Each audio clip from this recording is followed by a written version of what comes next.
আসসালামু আলাইকুম। এখানে আমি রান্না করেছিলাম গরমের জন্য একটা তরকারি, তরই আলুর মাখা মাখা করে রান্না করেছিলাম।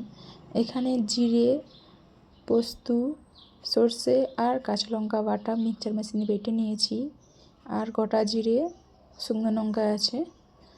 কড়াই বসিয়ে দিয়েছি, কড়াইয়ের মধ্যে আমি তেল দিয়ে দিয়েছি।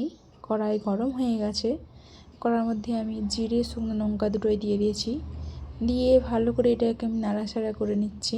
এটা হালকা লাল লাল হয়ে গেছে। এর ওপরে আমি কেটে ধুয়ে রাখা তরই আর আলু দিয়ে দিলাম। দিয়ে ভালো করে তরকারিটাকে আমি কষাবো।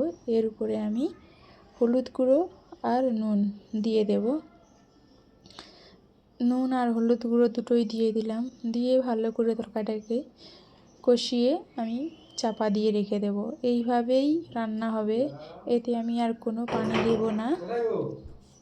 হয়ে এসছে, এতে আমি এইরকমভাবেই রান্না করব, আর কোনো পানি দেব না। এরকম রান্না করতে করতেই এতে অনেক পানি বেরিয়ে যাবে তরই থেকে। এটা ভালো করে কষিয়ে এবার আমি চাপা দিয়ে দিয়েছি।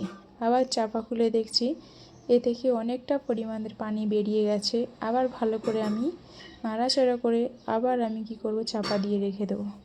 এইভাবে 2-1 বার নাড়াচাড়া করা হয়ে গেলে, হালকা পানি কমে গেলে, এরপরে আমি পোস্ত, সর্ষে, কাঁচা লঙ্কা, জিরে বাটাটা দিয়ে দেবো।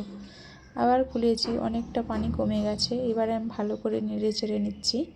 এর উপরে আমি ওই বাটাটাও দিয়ে দিলাম, 2-3 চামচ দিয়ে দিয়েছি, একটু যেন মাখা মাখা হয়। এদিকে আমার দেয়া হয়ে গেছে। এবার ভালো করে এটাকে আমি নাড়াচাড়া করে নেব। গায়ে মাখা মাখা হয়ে গেলে তরকারিটাকে আমি নামিয়ে নেব। দেখতে দেখতে এটা ভালোভাবেই মশলার সঙ্গে মাখানো হয়ে গেছে। আবার কিছুক্ষণ আমি চাপা দিয়ে রেখেছিলাম, চাপা খুলে রেখেছি।